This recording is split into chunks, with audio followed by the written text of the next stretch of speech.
My name is John Cornicello, and I welcome you to my series of live interactive photo conversations.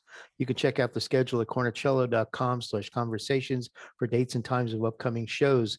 Some people coming up are Jack Rosnicki, Rick Friedman, Peter Hurley, and Don Komarechka. There'll be a few more added soon. There's also a list of previous conversations and recordings there. Today, my guest is Robert Buelteman. Robert spent 45 years behind the camera, 25 of those as a commercial photographer in San Francisco, and he's got 35 years as an exhibiting photographer. He's been an artist in residence at Santa Fe Institute, at Gerasi Resident Arts Program in Stanford University, and has a few monographs in print. So please welcome Robert Buelteman. Good morning. How you doing? Thanks, John, for the invitation, and thanks for your work. I don't know of any other place where you can go and hear firsthand from people like everybody in the audience, as well as all those that aren't here. I had the occasion to take a look and see what I was getting involved in, and saw Stephen Johnson and a number of other people's presentations, and it's worthwhile, especially in these pandemic days. So that's pretty much how this all started. I got bored and just started inviting friends on. Organic growth. Yeah. So I think what I'll do is, or what I would propose, I have a kind of a Cliff's Notes version of my life in photography, where I started, where I ended up, and wanted to share that with you, and then open up the floor for questions. Unlike most of the talks that I've given over the last 20 years, this is a presentation to photographers. And so it's kind of exciting for me because we speak the same language, and I'm happy to share in depth a little bit more about my technique and the work I'm doing now. So let's get started here and share screen. I'm going to share my PowerPoint presentation with you. If I can find it here, there it is. And there we go. How's Great. that? Looks good. That work? Yep. Very good. Whoops. Sorry about that. I'm launching ahead here. Get ahead of yourself. That's right. So thank you once again. I appreciate everyone taking the time to come and take a look at my work. Just to set the stage for myself, there's some things that I want you to know as my fellow photographers, and that is that I'm not an academic, I'm not an engineer, nor am I an entertainer, though it's certainly all right if you enjoy my talk today. But I'm not a philosopher, I'm not an intellectual, nor am I an answer man for a lot of the great questions that face humankind. I may be the most successful photographer that you've never heard of. I've been kind of carving out my own niche in the larger fine art community, and I consider my job to make photographs that cultivate an appreciation for life and for living as expressed through the natural world. I arrived in California in 1954, and California continues to call to me. I've never felt the urge. I was fortunate in that I was well traveled as a young man, and have therefore never felt the urge to see vast, exotic lands or different places. California is in my blood. Here I am with my father in his 1950 split window Volkswagen Beetle, one of the first ones ever imported to the United States. He brought it over in 1950 from Germany, well before Volkswagen became a household name. And of course, in the background for you Yosemite aficionados, Tenaya Lake. I've been making photographs since the mid-1970s, beginning in a portrait studio, which cured any desire I had for the rest of my life to photograph people. By the time I was 25, I'd done over 5,000 portrait sittings, and that sated my desire to work with the human subject Here, my father in 1984. After that, I worked in the image bank in San Francisco. For those of you who've been in the business long enough, you'll recognize the image bank as being the world's original and largest stock photo agency, represented the greatest photographers in the world. And I carved out a specialty for myself, providing large photographic murals to architects and interior designers. The Bay Club in San Francisco. After leaving the image bank, I set up my own business doing the same work. And as somebody with shaky self-esteem, I started slipping my own work into the slide pages to present as possible images. And to my utter delight, people started consistently selecting my images for these large pieces. This is a bank in Silicon Valley. Over time, that business grew, both in clientele and also in the stature of the work, and also the variety of processes I used. This piece on Hamilton Street in Palo Alto. In 1977, I was approached by the big dog of the photographic mural business, Visual Dimensions, which was founded by the family that used to own Rapid Color. And we ended up doing a lot of work, including the design and production of this book, Kodak's first book on decorating with photographic art. We then acquired a Scanamural franchise, which was the technological breakthrough of the 1970s. This piece I made from a 4x5-inch piece of film of the San Francisco Bay Bridge when it was halfway completed by the Bechtel Corporation. This mural, 8 feet tall, 45 feet long on cotton fabric, was made and installed at their world headquarters on Beale Street, where it remains today. Now, I'm not a digital photographer, so I get a kick out of this. At the time, people were amazed of the resolution we had. And you can see, even in this image, of course, this is a film conversion, that it worked. But, we were working with a whopping 12 lines per inch on the Scanamural machine. That was maximum resolution. And yet it was enough to provide a product and a service that was very successful. The partnership expanded, acquiring Colorado Custom Photo Labs, where we could produce our own Type C prints like this piece that I made for the world headquarters of Caterpillar Tractors. It sounded brilliant, but it drained our resources and it led to the financial collapse of our partnership in 1981.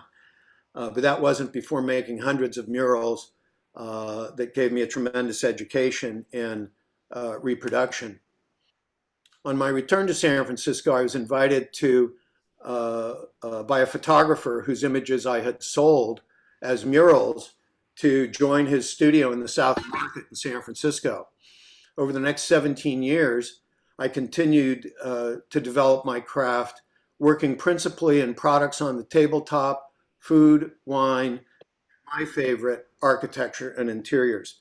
Architecture is a joy after years of dealing with photographing people because the buildings don't talk back to you.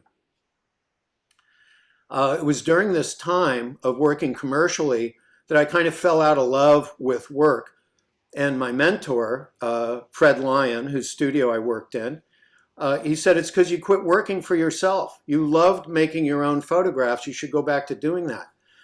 So I did in 1983. And over the next 11 years, created a portfolio on the Crystal Springs watershed property, some 26,000 acres of land that had been fenced off to the public since 1930 and is the source of San Francisco's drinking water. It ended up being published as this book, The Unseen Peninsula. It was a love affair. I would get up at 4 in the morning, be in the field an hour before sunrise and making photographs, all of them on the Hasselblad, and really fell back in love with making photographs. I'd been working in the classic black and white traditions for myself, but had also begun making landscape photographs in color for a number of land trusts, the Peninsula Open Space Trust, Sempervirens Funds, and others, so that they could raise money to buy up lands to conserve in perpetuity.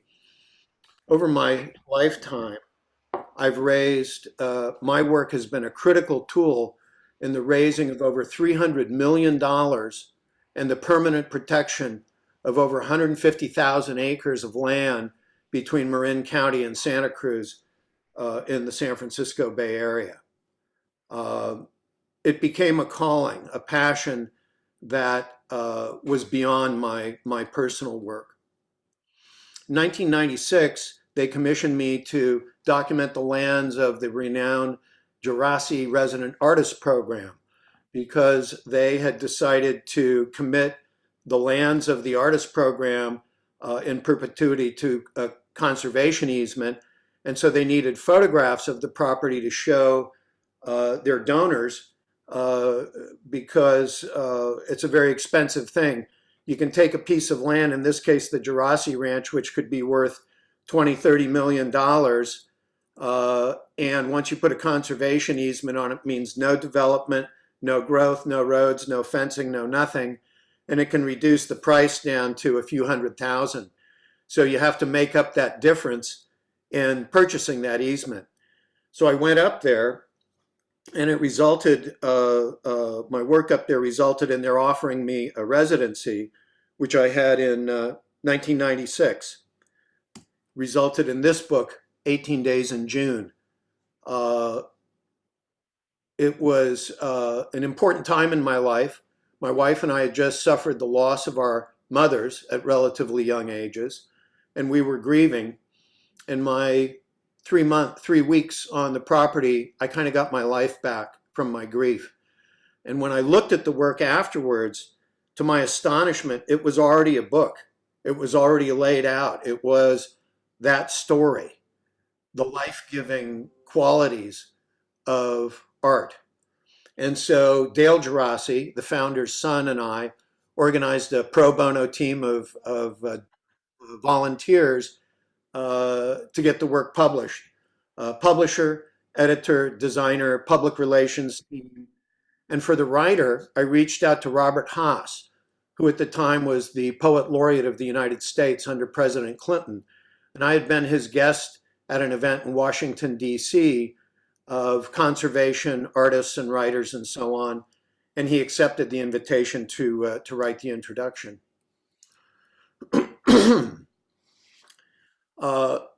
Another step in the world of us as photographers is inspiring other people to find the joy in making images. While the book told the story of the artist programs and raised quite a bit of money for them, which was how we designed it, I ended up doing a couple workshops up there. Here I am with the crew from one of the workshops that I gave on the ranch. In March of 1999, after being on press for a month in Verona, Italy, supervising the printing of 18 Days in June, I came to the conclusion that photography's success at faithfulness, at making literal renderings, had become a substantial barrier to my desire to cultivate the appreciation for life and the mystery and the magic that I see in it. There's an ineffable quality to being alive, and there's so much more that dwells beyond what we're able to capture with camera and film. And so, after getting back from Italy, I went on a road trip for 3 weeks in the Sonoran Desert north of the Mexican border. And it was there that I decided I would surrender the use of the traditional tools. No more cameras, no more lenses, no more computers. no digital appliances, and no black and white film. This put me in a place I had never been before. But I knew it was the right choice because the following morning after I made that decision, I woke up as excited as a child on Christmas, you know, blank slate. What am I going to do now? And of equal importance, in the days that followed, I continued doing my black and white landscape work, but I started having dreams, dreams of color, vibrancy, and imagery that actually exuded life itself. I recalled on that trip a visit I had with my friend Sarah Adams, Ansel's granddaughter, up at her home in Lee Vining. We got snowed in, and we're shooting the breeze over a bottle of wine on a snowy afternoon, and she said, "Oh, I wanted to show this to you." This was one of the images that she brought out. It was from Walter Chappell's Metaflora image, his Kirlian photograph collection. Walter was was Sharon Tate's personal photographer. He did all her work and was quite the paparazzi in Hollywood back in the day. And this was one of his first approaches at reaching out into a more artistic expression. And I fell in love with it. Sarah showed this to me, I think, in the late 80s. And I made a mental note. That's something I want to pursue. After I made this decision, I started thinking about Walter's work and about the fiber optic work I'd done with the Hose Master, and thought I might combine them. Later on, Walter would become my guide and my friend and mentor as I thrashed about trying to make this vision I had real. Over the previous years, as I mentioned, I'd done a lot of work with Aaron Jones' Hose Master system. This was one of my more experimental works. This was done at a friend who's a painter down the coast in Half Moon Bay, done entirely with the hose, with fiber optic light. Pardon me. And it was out of the light painting and the high voltage discharge that I had this idea to approach raw film, unexposed film, the same way a painter might approach a canvas in her studio. It was a very rough start. I think it was almost a year before I had made the equipment necessary and realized the first successful image. At Chromeworks, those of you from the Bay Area will remember Chromeworks as the great E6 lab. They used to call me Crybaby Buelteman, because when you go in and you look at 40 sheets of 8 by 10 at substantial cost, both in time and money, and there's nothing. I mean, it's worse than nothing. There's nothing, almost no rendering on the film. Sometimes I get so frustrated I would choke up. And then there were times when I would see this on the light table and weep for joy. There was something of myself and the beauty, the balance, the harmony that I see in the natural world that was made real for the first time. And it became a passion of mine. The first 2 years, I worked 60 hours a week without a break. I exposed over 3,000 sheets of film and ended up with 25 images titled Through the Green Fuse, named for the eponymous poem by Dylan Thomas.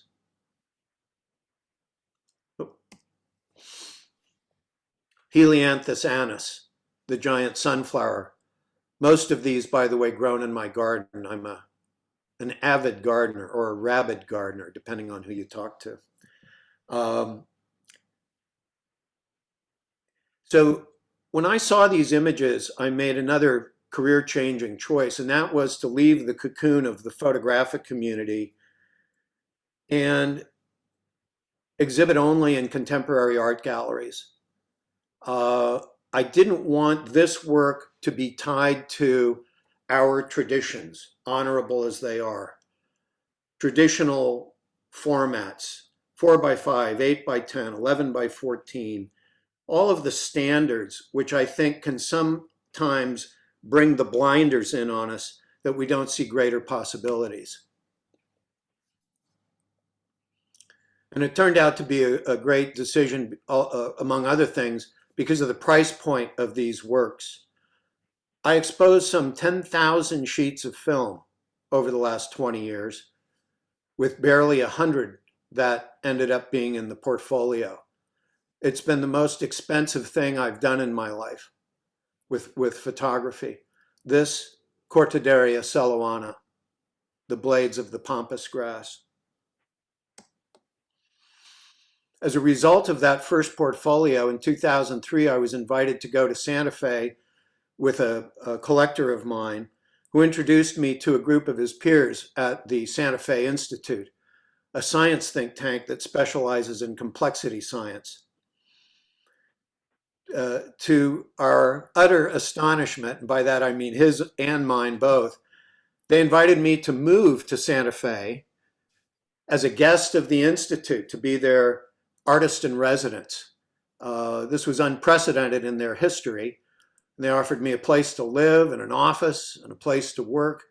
It was an act of largesse I'd never experienced before. That began the most creative and most productive period of my lifetime. This photograph I made of one of the walls of my office for a science journal that was doing a story about the Institute, and I call it Particle and Wave, for the particle-wave duality. By 2006, a mere 3 years later, I had a portfolio titled Sangre de Cristo, named for the Southern Rocky Mountains that surround Santa Fe, of some 33 images. As I say, an incredibly productive time in my life. This alpine lupin, collected at 10,000 feet above sea level in the Sangre de Cristos. In an effort to further distance my work from the photographic community, I divorced myself from the standard proportions I had been working in. I'd been working with 8x10 film. This is also derived of 8x10 film, but in that effort to put a little more distance in and make this my own, I started working with a new proportion. And I started looking at other artists whose work I respected and admired. And I picked one of my favorites, Frank Stella, whose outsized murals remain an inspiration for me. Most of his murals were done in a 1 to 2 1/3 proportion. And so I took a piece of black cardstock, very carefully cut it to a proportion, and then created an easel that had fences in it, a lot like the old punch key easels we would make with dye separation prints and so on, so that the 810 film would lay in it, and then the window would lay on top of that, providing this window on 4 sides. Oh my. I'm getting ahead of myself again. Sorry about that. Professor Analog here. So this piece, entitled Fallen Maple Leaves, after an early winter storm came through and stripped every plant in Santa Fe of all of its vegetation, which ended my time there because I don't image branches. So these were found on the pavement outside my studio. And I organized them, overlaid them with some stained glass, and made this image. The black borders are kind of fun because they're never the same. And especially when these pieces are enlarged to 10 feet high, you can see the fibers of the cardstock intruding, and you can also see that it's uneven. It was part of my desire not to reject the digital revolution, but as a reminder to the photographic community that art can still be made with one head, 2 hands, and 1 heart. and that while the miracle of the digital revolution is something I embrace, I wanted to keep my work on a more fundamental level. So after my time in Santa Fe, I returned to Montero, here on the California coast, where my patient and loving wife, who I'm hoping is still on there, so she heard me say that, and our two sons, who are now grown, live. And I wanted to expand my mastery of my technique. And the problem is that there's no guidance here. There's no exposure meter. There's no Polaroid. I tried multiple times to use Polaroid, but any of you who have dissected a Polaroid knows they're lined with tinfoil, which is highly electrically conductive and results in severe shock to the uninitiated photographer trying to use Polaroid on an 80,000 volt Tesla coil. So I thought, I know what I can do. So I started using 8x10 film and then processing it in Dectal so that I could get it done in a couple minutes instead of 8 or 10 minutes in other chemistries. And I could use it as a guide. So I could immediately get feedback without exposing the film, driving to San Francisco, getting it run, and coming back. So over a period of many years, I started looking at these black and white pieces and I thought, oh my God, they've volunteered. This is a collection all on its own. And so this particular image is called A Gift Returned and is one of those pieces that are now part of the portfolio I call Black Fuse.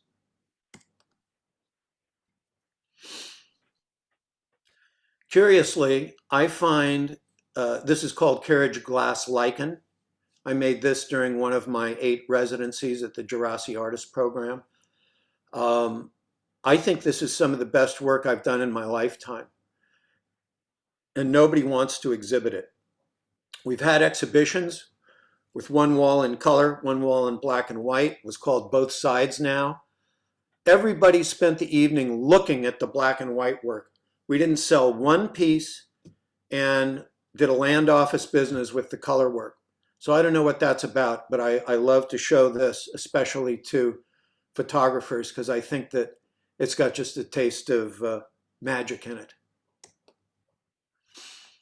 In 2007, life as I knew it ended when I noticed that over the previous few years that I had begun to lose my vitality, my energy. If you only go to bed 1 minute earlier per day, in a period of a couple years, you find yourself going to bed at 6 in the evening, which is what happened to me. I went to 5 doctors, none of whom made a proper diagnosis. And by the end of 2007, I had been diagnosed with neurologic Lyme disease, Rocky Mountain spotted fever, Q fever, and Ehrlichia. Pardon me. By the end of that year, by Christmas of 2007, I was a complete invalid and could not be left home alone for my own safety. The worst part about it was not the illness, but the fact that no one could help me. No one knew how to fix what was wrong with me. Curiously enough, I'm sure I'm speaking to a lot of people who know about serendipity in photography. When there's that shot you want to make and you spend years with it, and then one day, there it is. Everything comes together, the season, the weather, the light, everything. Curiously, a year before my diagnosis, I made this image when I was using my rotary trimmer on some prints. And for reasons at the time I did not know, I became transfixed by the corkscrew debris collecting under my rotary trimmer and made this image. I didn't find this image for 12 years later. And of course, when I did, I realized that that's the spirochete that is shaped identically to the Lyme Borrelia that at that time had inhabited my body, but it was months before the doctors had told me so. After 3 years in bed, unable to, without resolution, without getting better, I realized that I may never get any better, but that if I didn't get back to making some photographs, I was going to die. So I talked my way into getting access to Jasper Ridge, the biological preserve that is operated by Stanford University and is an area adjacent to the house I was raised in, where I used to sneak on as a teenager to go up there and explore the land. So I was able to get back on the property and thought I would make cameraless images, but I was too sick.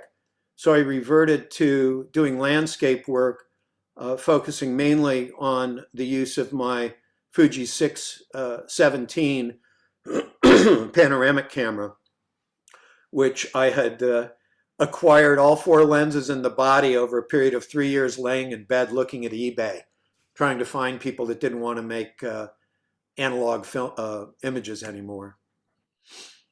This piece, Overtop, Searsville Dam. There's a dam on that property, and Christmas Eve 2010, I believe, there was a flood and the entire dam was overtopped, and I went out there and pointed the 617 straight down the fall line on the face of the dam. The water rushed between my legs. It was pretty thrilling and reminded me of the excitement attendant to risking one's life to get a great photograph. Years later, when I looked at the work, I was only able to work for a couple hours a day, and each time it was around sunrise. So all the images were made in the morning. So I titled the collection Chasing the Light, Morning at Jasper Ridge.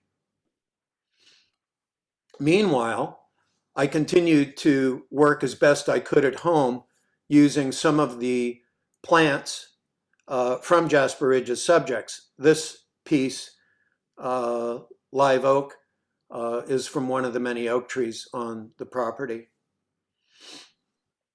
This began a new portfolio, which I ended up titling Life and Shadow, an allusion both to the technique itself and also to life, or not to life, but to living as someone with chronic illness, living in the shadow of Lyme disease. That's a dreadful image. That looks like that's maybe a 50K image. This is field mustard.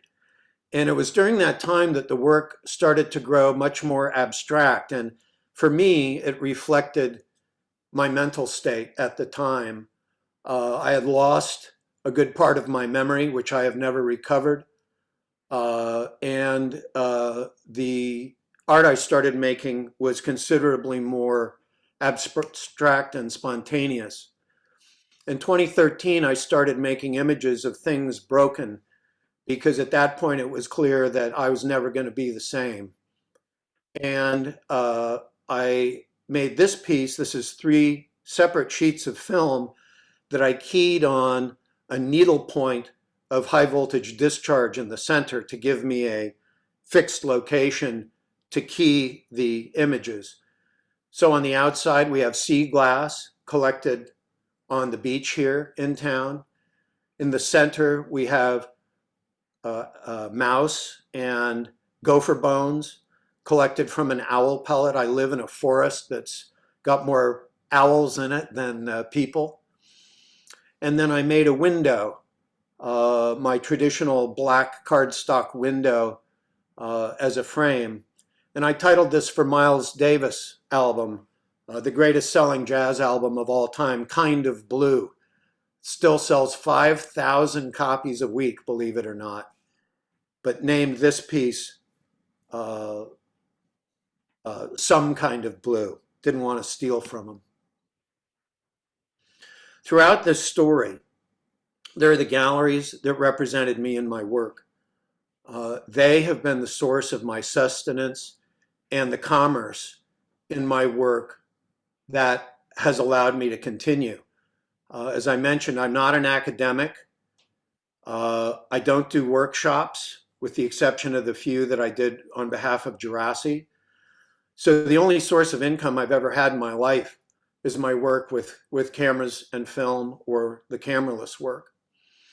And of course, there's the museums that exhibited the work as well. The top left corner in a barn from the 1700s in Washington, D.C., Signs of Life. The lower left at the Presidio Museum of Art in San Francisco, the cameraless photography of Robert Buelteman. Dead center, we have Through the Green Fuse. The entire portfolio of 40 by 50 inch prints was acquired by the Santa Barbara Museum of Art from a gentleman who stepped in 1999 to support my family, lock, stock, and barrel, so that I could continue this work. Without he and his family, I don't know if I ever would have completed it. Below that is the Spur Gallery here on the peninsula that was very successful in representing the work. Upper right corner, the Mumm Champagne Cellar Gallery in Napa. And the lower right, with that wonderful piece of the books going to the ceiling, is the Anne Reed Gallery in Sun Valley. I exhibit in places like that for the same people. You know, when the question was, why do you rob banks? That's where they keep the money. Why do I exhibit in Sun Valley? That's where they keep the money. So I've been fairly aggressive in marketing my work in places where people have the capacity to acquire it. This, a private residence in Woodside, California. I've always, and without exception, processed my own black and white film and made my own prints. In the room behind me is my darkroom, where I've got a DeVere 810 and larger, where I print up to 40 by 50 black and white silver prints. And for my color work, I've been fortunate in that, having owned a color lab and having been in the business on both a commercial and personal level, I know a lot of lab owners. So I have access to labs in San Francisco and Los Angeles. When I have pieces like the ones in the picture to make, I can go and I can work and use their systems to make these. All these pieces are chromogenic development prints exclusively made on Fuji crystal archive paper. As a photographer, I know for myself, and I think for most of us, I think we tend to see ourselves, see our greatest images as something that we made, something that we created, something that we are alone are responsible for, an almost godlike power, like this 1930s preacher in Louisiana. What I've learned along my path in making art is that the most powerful art that I have ever made happens when I, as an identity, as a person, as a photographer, as a personality, I am nowhere to be found. And I know you know what I'm talking about. It's great to be able to talk to other photographers. When you're in the darkroom, you're looking through your camera and everything else in the universe disappears. There's no family, there's no politics, there's no, it's 20 degrees out. There's nothing but you and your ability to imagine something that eclipses your day-to-day world. So in those moments, I think that all of us, we become a conduit for something that wants to happen, something that happens through us, through our life story, through our expertise in our medium, and through our desire to contribute in whatever form that happens to be. And in the end, maybe you end up with something that's greater than something that can merely be expressed in language. So, in the end, I am contact imaging in the tradition of the inventors of the medium, of Talbot and Herschel. I'm using the fiber optics that were invented by Daniel Colladon in the 1840s as a parlor trick, and utilizing the Kirlian technique invented by Simeon and Valentina Kirlian in the 1940s, where it was their belief that they had captured the aura that surrounds living things. And every talk I've ever given about this work, the first question is always the same. And that is, did you invent this? And that brings my favorite quote about this work from Coco Chanel. Only those with no memory insist on their own originality. And with that, I wrap up my Cliff's Notes version of my life. This is where I'm exhibiting currently, for those of you in the Bay Area. We're showing both the black and white portfolio, some of the work from the black and white portfolio, Chasing the Light at Stanford, as well as some of the cameraless images I made during that same time. And with that, I hope you have some questions for me to make this relevant to what you're interested in. Well, thank you. Yeah, I think you've covered a lot of the questions I had written down for you, but we're going to ask some from the audience. First up, Michael Nuller asked if the image of your dad in uniform, did he work at Pan Am World Airways? My father was the chief pilot for Pan American in the United States. Michael worked for Pan Am. Go ahead, Michael. You can talk out loud. The minute I saw your father's portrait, I saw the medallion logo on his hat and also the wings on his uniform. And I said, that's got to be Pan Am. So he flew out of the West Coast? He flew out of Miami, New York, and San Francisco. San Francisco in his later days. When Nixon opened China, my father took the first flight in. He was quite he was a somebody in the world of flight, and told me when I was a kid, unless you've crashed crashed an airplane at least 4 times, you'll never be a pilot. So when I was starting my cameraless work, that was a touchstone for me. I did all the photography on the Boeing 747 before it was ever released as a commercial aircraft. All the work I did was for Pan Am. Well, I probably have some of your prints here because I have all his photographs. Well, no, I did all the work for training pilots, stewardesses, mechanics for the worldwide system. Uh-huh. So I used to go to Boeing twice a month for almost a year. I would deadhead from New York, where I was based, out to Seattle. So, well, it's nice to meet you, sir. Nice to meet you. A lot of people ask if I'm an engineer, and that's what I studied as long as I lasted in college. I lasted about 3 years. But I got my soaring license when I was 16 and my powered license when I was 18. And then a guy owed me some money and he couldn't pay me, and I was going to college. It was $100, big money in 1972. And he said, I'll give you a camera. And I said, are you out of your mind?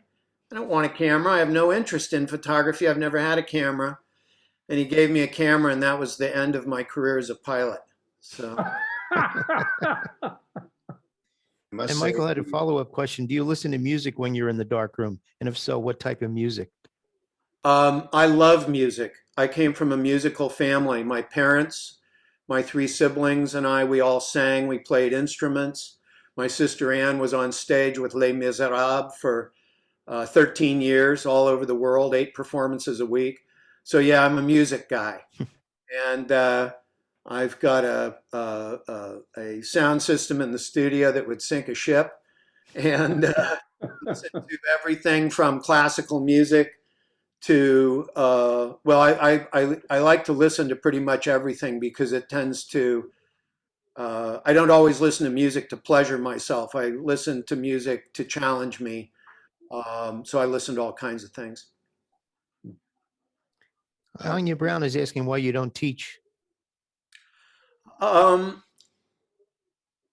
immediate answer, which I have found is always the best one, is I don't think I'm a great teacher. The workshops that I've done at Stanford and at the artist program, I found myself deeply concerned about what I was going to do next. and wanting to do whatever I needed to protect myself from revealing my ignorance, which I don't think is a very powerful place to be when you're an instructor. So, and I'm also pretty much a, not antisocial, but I spend most of my time by myself.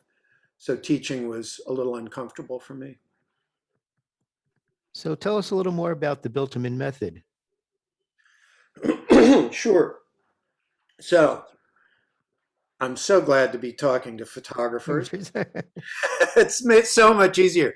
So here's the process. All the equipment's handmade.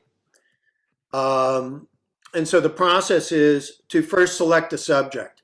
I do that by taking an 11 by 14 inch piece of cardstock with an 8 by 10 hole in it. And I walk out in the woods and I look and place that aperture on potential subjects.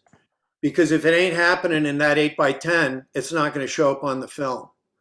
So the biggest challenge was aspen trees.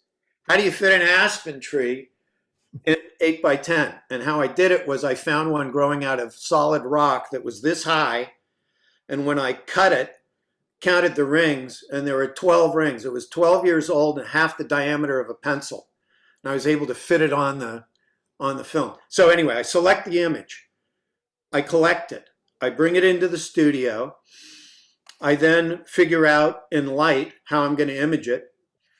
And then I go into total darkness and I take 8 by 10 tungsten balanced only 8 by 10 film, which they quit making in 2008. I lay it face up on my easel. My easel is an 11 by 14 inch piece of sheet metal that has a spark plug cable welded into the center of it. Holy God. That sheet metal is sandwiched between two pieces of acrylic, sealed at the edges and floating in a bath of liquid silicone. So I place the film emulsion side up. Douglas, did you have a question? No. Oh, No. emulsion side up on that imaging easel. Then I organize the plant on it based on what I want the image to look like. Using the tried and true Braille method, I feel for the edges of the film and the plant and so on. I get it organized. And then depending on what I want to produce, the look I want to produce, I either put another piece of glass on it or not, depending on the look of the finished image. I then take a battery jumper cable in all its elegance, and I clip it to the stem or the root of the plant. And when I'm ready to go, I hit the button and release 80,000 volts of electrical current to that easel. The electricity leaps from the sheet metal through the acrylic, through the film, onto the plant, and down the battery jumper cable to ground. If I stopped there, I would end up with a black sheet of film and the electrical discharge only. So it would be the ultraviolet blue with black.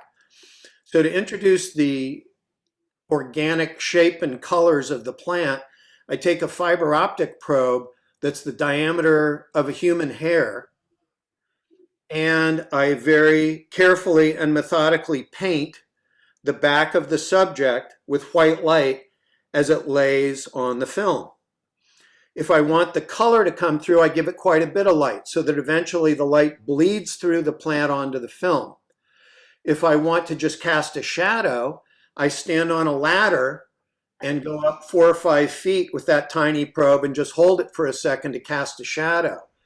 So the exposure is determined by the distance between the exposure head and the subject. So, you know, these are paintings made with light and electricity. And then I do it again and again and again and again because the lack of control is such that you almost never make a portfolio quality image. The files behind me until recently were filled with literally thousands of sheets of 8x10 failures. I recently shredded them all because I realized they weren't going anywhere. To give you some idea of the complexity, my landscape work, if you look at the landscape universe of traditional analog imaging, there are 15 variables. That's camera format, lens length, shutter speed, focal length, film stock, chemistry, if you take everything, there's 15 variables. The cameraless process has over 50. So, and that includes things, I live near the water, like if it's foggy and there's water in the air, I get 10 times as much coronal discharge as when it's dry out. If I'm at the studio in Santa Fe at 7,800 feet above sea level, I get 20 times as much coronal discharge as I do here at sea level because of the weight of the column of the air laying on that film at the time of the exposure. It suppresses the electrical discharge when you're at sea level. So the best analogy is from a musical perspective for you music lovers. Black and white landscape work is a lot like classical music. It is spelled out in graphs and charts and books, Ansell's books on the negative and the print and so on. Just like classical music, if you're playing the flute in an orchestra, you don't get to go into a riff on your own. It's highly structured with a determined result. The cameraless work is improvisational jazz. You go into the dark room and you swing with whatever God gave you, with the plant that you've got and the circumstances you're in, and you can't control it all. So you just work on it and you hope for the best. I don't know if you're reading the comments here, but Steve Sherman said he's strictly an ultra large format photographer, and the initial title today held very little interest, but he believes he grew more as a visual artist today as in any other conversation he sat in on. What a lovely thing to say. Thank you very much. And Michael commented, you sound like your memory is really sharp, especially about your photo skills. So what area of your memory is diminished? I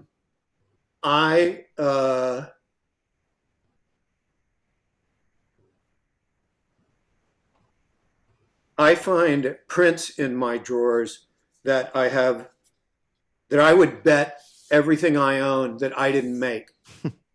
I don't remember making the photograph, and I sure as hell don't remember making the print. Wow. There are areas in my life that do not exist for me.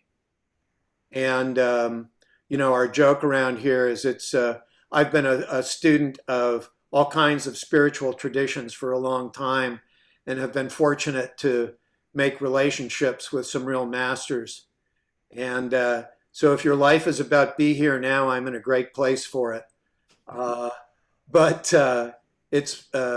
have terrible memory issues, and I also have made some terrible judgments, fundamental cognitive failures, and I still, as long as I get 16 to 18 hours a day in bed, I can show up like a pretty normal person, because that's who you're looking at here. But I remain disabled, but have come to terms with it. It's been 13 years now. Yeah. Wow, that's amazing.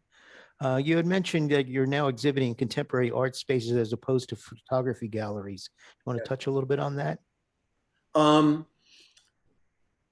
The photography galleries that I've exhibited with tend to be stuck in the photographic cocoon. What format do you use? What do you charge for your prints? Standard sizes. And this work, while it was born of photography, it really represents a reaching out beyond the medium. And I think we all go where we're welcome, and you get tired of being referred to as, you know, the next Ansel Adams. I wanted to be the first Robert Buelteman. And I have great relationships with Ansel and his family. Um, that is so 1940s. And I deeply respect and admire his work. But we're in a new world now. We're in a world that's headed headlong for catastrophe. And all my effort in working for conservation organizations, I gave a talk 2 weeks ago that's on now posted on YouTube called Redwoods as an Idea, in which I talk about what we can learn from redwood trees whose 1,500 year lifespan could really be instructive about the decisions we need to make today if we want our children and our children's children to have any kind of a future. So I forget where I was going with that. That's okay. But anyway, Yeah, next. so Lost Stephen my- was saying you're writing with fiber optic cable is quite literally writing with light. Yes. The Yeah, which the describes photography. very definition of photography to write Yeah. light. So how many times you've been accidentally zapped by your spark plug device? That's also a popular question. And yes, I have been actually, it's, you know, all joking aside, I've been badly injured. I used to keep my, you know, those whiplash back. Cervical collar. Most of us are old enough to remember cars without headrests. Mhm. The cervical. So I used to have it hanging by my safe light in the darkroom, but I took it down a couple of years ago. Yeah, I've been launched across the room. You know, I've learned all this. You know, I was self-taught throughout the entire thing, and I learned the hard way. Electricity just wants to get to ground. It doesn't care. And here you are, a big bag of salt water, close to the cables. The voltage is high enough. The spark plug cable is double sheathed. I have that in a vinyl hose, but if it's next to a power cord, like a, you know, a plug-in light, it'll go right through all of those sheathings, right to that power cord to get to ground. Really? And once I was working late, as I recall, after a few glasses of wine, and was barefoot in the dark room, and had some of these steel filing cabinets that are behind me in my screen there in the dark room, and my blue jean, my pant leg was touching one of them, and I got too close, and the electricity went into my hand, up my arm, and triggered all the muscles in this area and ripped all the muscles here and the muscles going to my neck and launched me across the room, and I kind of came to in the darkroom sink and had to wear a brace for a long time. So now there's a rubber mat in there. There's a big fence of 2x6s around the easel, and I don't work without wearing rubber-soled shoes anymore. Do you wear a diver's wetsuit? No, but I'm going to write that one down. And of course, now the work's largely ended because there's no more film. I probably have the largest collection of tungsten balanced Fujichrome. No, Fujichrome. I prefer the Fujichrome, but I use the Ektachrome. I don't have any choice. Was that 6118? Yes. I remember. 300 sheets of 810 and about 1,200 sheets of 4.5. And frankly, the last, I have not made a new image in 3 years. I've been unable to muster whatever it takes to get in there and do that. I'm hoping at some point I might return to it. Do you find the process the most motivating for you, or creating the image as the result of it? Well, I love the process. You know, I love making things. I love fixing things. I mean, part of what I love about photography are cameras. You know, the Fuji 617 I have is, you know, just looking at it puts a smile on my face. And I like the process. But what, getting back to what I said in the presentation, what I really like about the process is that it is not manageable. You know, that it is, sorry about that. That's okay. It is senior to everything I've got. It's senior to my engineer brain. It's senior to my artistic inspiration. It's senior to everything and very unpredictable. As photographers, part of what is magic about this is, you know, we're all familiar with depth of field and depth of focus and all the traditional tools we have.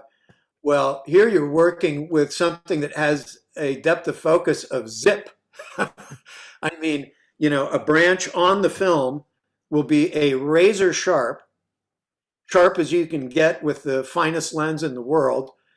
But if it's 1/64th of an inch off, it becomes a shadow, and 1/32nd of an inch off, it becomes kind of an idea of a shadow, and 1/4 inch off, it doesn't really exist.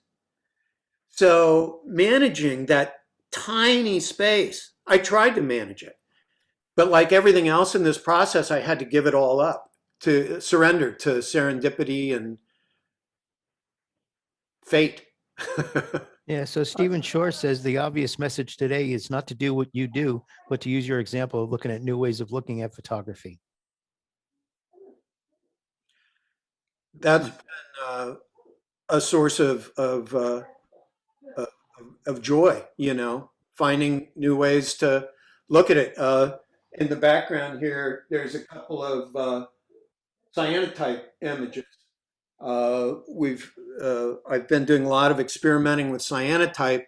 Uh, I have to say that the cameraless image is like the worst lifestyle choice you could make. You know, you guys are all doing all kind, you know, cars and beautiful women and airplanes and all this great stuff and people. You're describing iron there. And you know, here's your new lifestyle. Go into the total darkness, work with highly unpredictable, expensive material that's time consuming, with the likelihood of success is like 1 to 100. And oh, by the way, you get to work with potentially lethal levels of electricity. Um, it's the antithesis of my landscape work. That's still my idea. Heaven is a Volkswagen camper full of gear and 2 weeks of no internet and no cell service and the world at my feet. So I continue to do that. So when you say you haven't done a print in 2 years, is that just the Aura Curlian, the Buelteman Yeah, stuff, or is that anything? if I said a print, I misspoke. What I meant was I haven't made a new image, Mhm. a new cameraless image Okay. in 2 years. I print all the time. That's all I do. I work at the beck and call of the art consultants and the gallery owners. I recently terminated all my galleries around the country. Really? Quest to simplify my life. It was making me crazy, and I have enough trouble dealing with simple things. And having a lot of galleries is great for your ego, but lousy for your lifestyle. So I now have 2 galleries. I have Slate Gallery in Oakland, just a phenomenal group of women that consistently place my work. And this gallery in Menlo Park, Katerina Bernau, who's a phenomenal gallery owner, and they're productive, and I can take them at their word. And I'm sorry to say, the world is full of people in the fine art business whose word does not mean as much as at least I believe it should. So life is pretty simple for me, and I'm printing all the time. It's great. Great. Great. Does anyone else in the audience have questions? Feel free Me. to unmute. I see Michael getting all excited. Um, a question I have for you is, have you approached any of the people that you just, or the companies you've just spoken to to ask them for assistance, such as get a hold of Volkswagen, get a hold of some of the film manufacturers, to ask them or show them your body of work. And I would be surprised if they didn't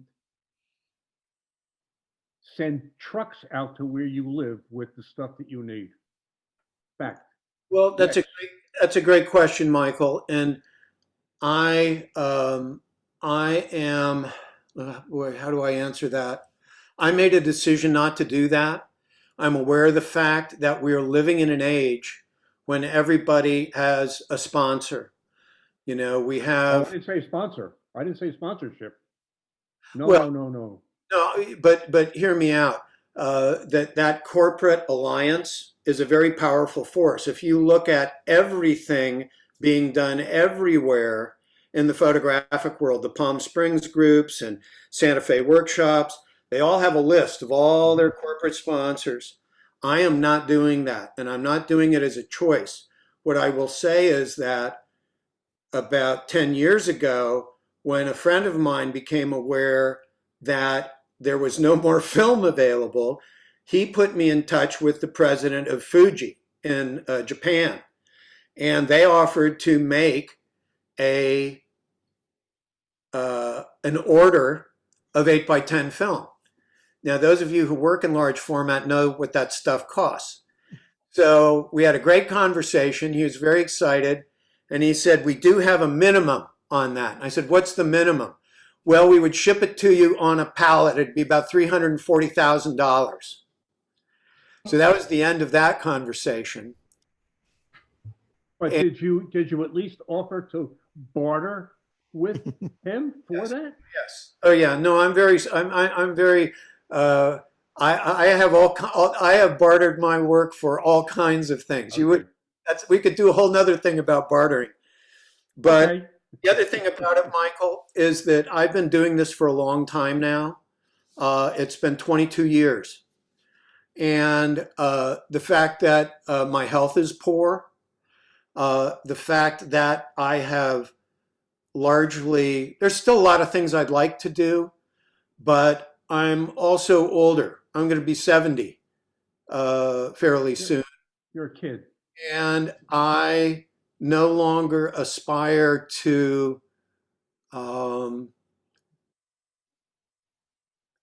being sick, being seriously ill is the greatest teacher I've ever had in my life.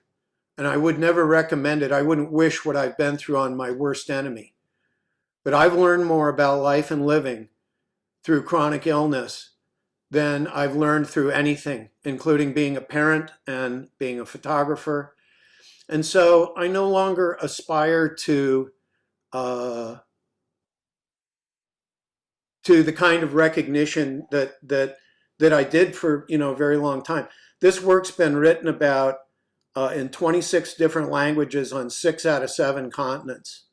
What I would like to do, instead of saying what I don't want to do, what I'd really like to do is I'd love to have Taschen publish a book of this work. They're a phenomenal they're the ones who did the 3 by 4 foot book of Helmut Newton's work. Yep. And they do nothing but fine art books. But I haven't quite geared up the courage to write a proposal and submit it. So anyway. Go for it. Why not? What's the Yeah, I big want to deal? thank you What's the for worst being that'll so happen? open about your health issues and telling us about the story. Well, the health issues are important because, no matter how enlightened we like to think we are, we still think of sick people as flawed. Not even at the front of our brain. It's usually way back there. It's got to be a reason, right? I have cancer. Maybe a smoker. Whatever it happens to be. But I found that there's real power. What happens is when you tell people about it, what you find out is everybody's got a disability. Everybody's got a disability. One of my close friends, I recently found out that they had to institutionalize one of their children. I mean, everybody has been through hell. at one point or another. And in speaking about not being well, it at least for me, it puts me back in charge of my own narrative. Why don't you become a mentor and get apprentices? It was good for Michelangelo. Insurance. Well, there's no film left. It's incredibly dangerous. I remember when I taught a workshop at Stanford for their photography group. And so everything was going along great, Oh, yes, everything I asked for. Yes. Oh, great honorarium. Everything. Yes, yes, yes. And then, we're a few weeks away. And I said, well, here's what we're going to do. And a silence fell. I said, you're not going to do that at Stanford University. You're not bringing in an 80,000 volt Tesla coil to Stanford with a bunch of students. Have you thought about contacting PSE&G? Who's that? Oh, Public Service Gas and Electric. out in California. Oh, no. No, I don't do a lot of outreach. I mean, I'm very happy where I am. Life is quiet. I can still pay my bills. I'm grateful. I am, over the last couple years, I've started to see some tangible improvement in my health. And occasionally people come to me and I do what I can for them. But I have no grand plans beyond being available and telling my story, and hopefully I can do it in a way that supports other people in pursuing their own creative visions. Yeah, From a Anya's asking business if you've point- considered writing a book other than photos. My sister, two of my sisters are writers. My sister Jane is the founder of the Litquake Literary Festival, where each year they have 600 authors from all over the world come to San Francisco to do book celebrations. The writing I've done, I tend to get very easily distracted. There's a lot of bright, shiny objects in my environment. So I have trouble staying focused for long periods of time. But it has occurred to me, but it's not something that I've actively pursued. Cool. Well, Robert, I want to tell you, that I'm a great admirer of your work. We've been acquainted for quite a long time now.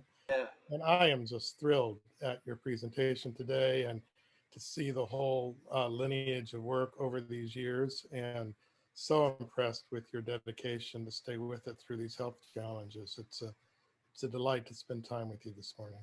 I look forward to a personal visit when this virus calms down a little bit. Thanks, Stephen. I really appreciate that.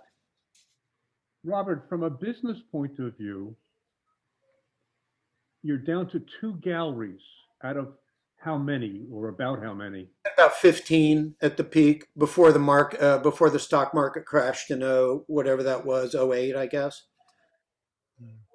And do you sell your own work as well as the 2 galleries you have left? Yeah, the work's available through me, but I have found that the average person, the average art collector, when they're in a gallery, they can say, love it, hate it, love it. Oh my God, why is that here? Oh, that's interesting. I hadn't thought about that. They can't do that to you. I mean, I imagine a lot of you guys and ladies show your work in one capacity or another. People, when they're with the creator, they tend to clam up. And if they didn't, it would be very easy. You could say black and white or color. Oh, color. But most people don't they worry about offending you as a photographer. And so having that person in between is very good. My wife, Julie, represented our commercial studio and did a fabulous job of it because they could tell her, oh, what was he thinking of here? So if they're involved in the conversation, that's easier to get to a yes or a no when it comes to hiring you or buying your work. So I find that it's very useful to have people who can be arbiters for that. And they earn 50% commissions, and that's just fine, you know. But how do you juggle them selling your work and the prices that they want versus you selling it on your own? There's one price. There's one price. Okay. Okay.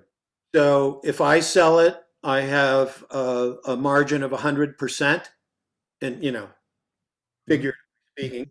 If they sell it, my margin's 50%. All right. That's fine with me. Those galleries, I've been with some of the best galleries in the world. The Gerald Peters Gallery in Santa Fe.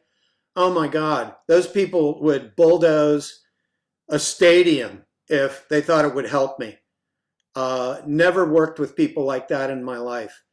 And most of the galleries have been great. But it Why also, did you leave them? pardon me? Why did you leave them? Too much complexity. Too much complexity. And shipping work all over. Oh, Tremendous cost involved with shipping. And, you know, to mount an exhibition in Denver, you know, you're out of pocket $30,000-$40,000 before the doors open. These are big commitments, you know. And yeah, you know, it's in the vernacular of the day, been there, done that. You know, that was great. It was fun. And I'm looking for some peace of mind. Anybody that's ever been sick will tell you that stress is a killer. And so I've done what I could to reduce my stress, but still be doing the things I love. good for you. Good. Say, Good for you. I must say, Any other questions, guys? Yeah, go ahead, Ian. yeah, I was just going to comment when I saw the photograph of your father. I initially was sure it was the actor Kurt Jurgens. Yeah, he's a pretty dignified guy. He was an amazing guy. He was with us still 4 years ago, lived till he was 95. And he grew up in Michigan, and I would say that his love of the outdoors is what he imbued in me. We didn't agree about much of anything else, but I remember as a kid, you know, he'd say, "Take a look at that tree," and you know, I'd be 5, 6 years old. I'm like, "It's a tree, you know, get over it. What are you talking about? It's a tree."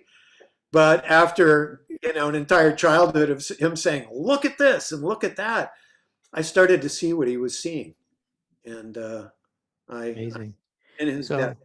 So Anya's asking, what is the smallest size print you make? The reason she's asking it is that she's a student and maybe can't afford your prints. I make my black and white work. I make, I've printed as small as 5x7 silver selenide gelatin prints. I print as large as 40x50 in black and white. Again, silver selenide tone prints. My color work, I make 9x11 for that desire to not do standard 8x10. Yeah. Well, there's two reasons for that. That's one. Second reason is equally important, and that is we all know, you know, contact imaging, you make 8x10 contacts. So while my film is the original and the print is a print, I didn't want to make 8x10 prints for fear that serious collectors in the photographic community might think that that's actually a photogram, when in fact it is a print. So I made them just a bit larger. So they're 9x11, 20x25, 40x50, but I've made prints of the cameraless work up to 80x100 inches. Wow. Is your work limited edition? Yes, I do. I've done every kind of limited edition. It's the bane of my existence. I wish I'd never done it, but I did. And so now I am saddled with endless record keeping. The Unseen Peninsula book, I did an edition of 40 prints per paper size, 8, 10, 11, 14, 16, 20, 20, 24. So all my editions have been different. So it drives me absolutely crazy. so when it came to the cameraless work, I thought, I don't want to do that. I didn't want to do any of the limited editions I'd done before. So one of my collectors, Leonard Vernon, who had 10,000 prints in his collection at the time of his death, I brought the work to him. I picked a great day, 9/11, the 9/11. I was presenting to the director of the Getty Museum at 10 a.m. and Leonard Vernon in the afternoon. The Twin Towers were attacked. I arrived at the Getty and was greeted with a SWAT team with M16s. And because I was driving my Volkswagen van, not a good ride to be in. So I called Leonard on the phone and I said, I don't know what to do. I've got everything I own invested in this, and this was my week to reveal it to the world. Nobody's ever seen this. And on the phone, he said, let me tell you something, kid. The Nazis killed everybody in my family. They killed my parents, my grandparents, my aunts, my uncles, and all my brothers and sisters. And you don't let these bastards win. I'll see you at 2 o'clock. And I thought, oh, boy. So I went to Leonard's house and I showed him the work and he was blown away. And he said, so how are you going to sell it? And I said, well, it's been very expensive. And so I thought I would do an edition of 6 or 7, 9 prints, do them in the exhibition size, 40, 50, and they'd be 10 to 15,000 a piece. And he said, oh, you shouldn't do that. I said, okay.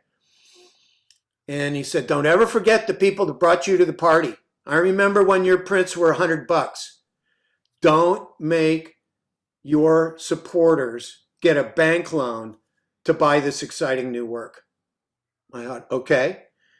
And he said, you should offer it in the photographic tradition, which I wanted to avoid, in 3 sizes and price them based on size. And I said, in the art biz, they call that art by the inch. And that's not a compliment, that's a criticism.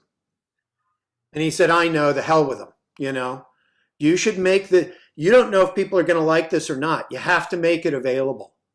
So we did 10 prints 1 through 10 are 9x11.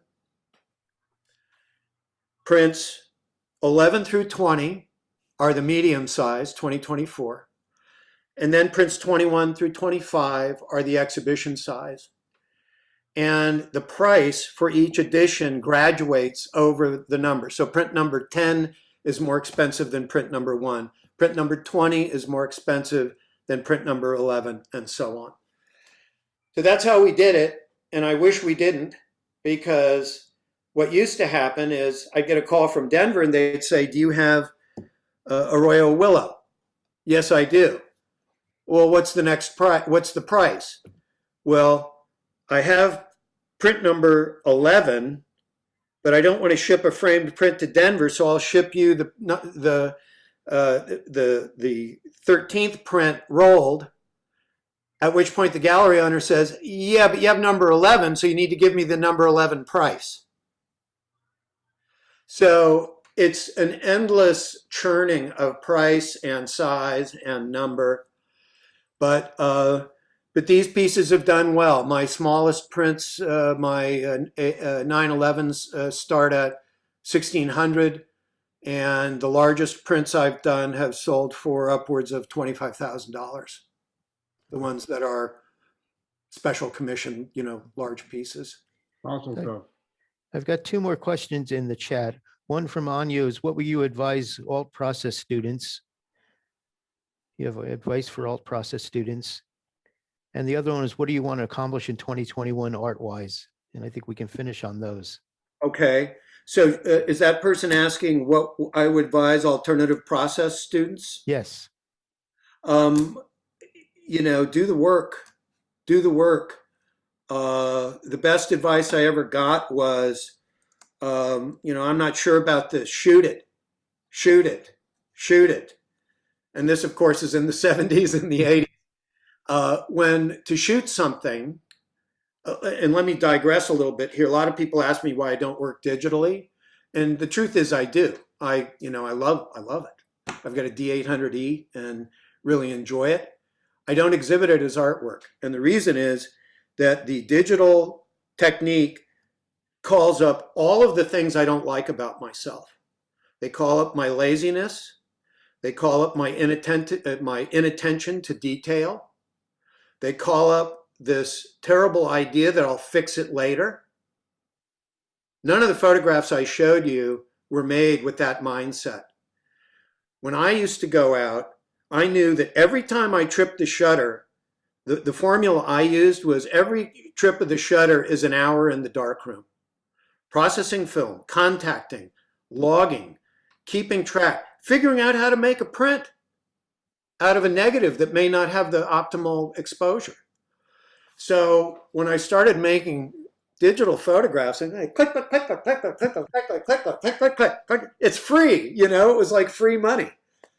And I try not to do that now, but I find that my best work comes from that. So to the alt students out there, do the work. Do the work. That's the great thing about cyanotype. It costs virtually nothing. I mean, you can spend $50 and have enough cyanotype material to take 6 months to expose and process. And it's stable and it's fun. And the best thing about it is it's right there. You know, you make a cyanotype and you process it in water and it's like instant gratification. It's the antithesis of the cameraless work. So that's what I would say to alternative students. Do the work. Do it and do it and do it. I got to a point with my landscape work. One of the reasons I quit doing it in '99 was that I knew before I set up my tripod what my exposure was going to be and how many minutes and seconds I was going to run it in developer to get a perfect negative, to make a perfect print on the paper I use. The challenge and the mystery had gone out of it. And I thought, well, that's great. Congratulations on your mastery. Now what? So, and that leads to your last question again. What do I want to accomplish in 2021? You know, for 13 years, all that exists for me in my mind is my health. I would like to spend less time in bed. And I would like to have some certainty that if I start something that I could finish it. And I would like to have some confidence that I can, that I might be able to think and envision in grand ways the way I did before I got sick. And I'm not really, I don't want to go back to anything. Going back is a fantasy anyway. I can talk about it, but none of you are going back either. No matter how much you think you might go back to something, there's only what's happening now and what's coming up next. And I guess given the question is out there, I had thought about maybe doing some writing for myself and seeing if there might be a way to share my story that isn't the way I've always done it with exhibitions and Zooming. So, Actually, one more question popped in. Do you have any posters to buy or books, you know, prints for, you know, maybe a student can afford? I have a number of posters that have been done by a number of different companies, and none of whom are still in existence. My books can be seen at lightlanguagepublications.com, spelled just like it sounds, Light Language Publications, or you can go to Robert Buelteman, Buelteman.com, which is my website for everything. And I think there's a tab there that you can touch books and it will take you to Light Language Publications. There's a small catalog of my cameraless works called Life and Shadow. Signs of Life is the name of it. And it's a self-published catalog, softbound, 60 pages, and it's $45. My other books, The Unseen Peninsula, is sold out except for the gallery edition, which comes with an original silver print in a clamshell box. It's $400. And I still have some of the books from my time at the Jurassic Artist Program. Those are $45. That's also a softbound book. Great. And Olivia put some links in the chat for those. Okay, and as far as posters, any students out there, if you're interested in having a poster, shoot me an email. They're here. I don't sell them just because I don't sell them, but I would be happy to provide those. There are 3 posters of the cameraless work, and I believe 1 or 2 posters of my landscape work. Great. Well, thank you. And thank everyone else for joining us today. This has been really wonderful. John, It's been one of the best. Much for inviting me. I cannot tell you what a pleasure it was. I never talk about my work in photography. After I was done, I thought, damn, remembered or otherwise, that's what a fun journey it's been, and glad it's turned out the way it has. And I want to thank all of you for taking time to be with me this morning. You are really a very wonderful man and a very creative soul. Honest, I enjoyed listening to you, and you're right on target with a lot of the things that you said. Absolutely on target. So I thank you very much. Cool. I'm going to stop the Facebook. We're still live, though. Thanks, Robert. Thank you Robert, so- I'm kind of the youngster in the room to hear. Thank you so much for your time and your sharing of. My takeaway from this is your process, and as unique it is to you, I mean, it's unique to you, but for me, it's about the importance of having a process and being open to it and exploring it and chasing it and embracing the unknown, and that it's okay to fail, because it's like you said, I had that all your filing cabinets behind you of stuff that was failures, but out of that came this brilliance body of work. And I mean, so many of us want success out of the bag, and that just doesn't happen. I mean, I live in an area of the country where I've got a billionaire who's throwing up $10 million rockets, and they're blowing up on them, and that's okay. That's a really expensive failure with Elon Musk and our desire to get to Mars, but it's fun to photograph. Don't get me wrong. But Well, I think that's one of the things. If nobody takes anything else away, failure is your best friend, and it's something that should be celebrated and not ridiculed. That's for sure. absolutely. And so for my gift, I guess my if there can be any spark here, sorry, to take from this would be to let that be your spark now, to share your process and to kind of share more of your story of embracing and inspiring others to go find their path and to get off this main highway of how things are normally done, and that it's okay to fail, to find their own unique niche in the world, because you certainly have. And look at the success that you have, and that there will be challenges upon the way. And I'll shut up here, but wish you good health. Thank you so much for this. I look forward to going back and watching the recording here. John, my beautiful as always. Thank you. Thank you. Thank you, John. Well, thank you all. I'm going to stop the recording now. So Thank you.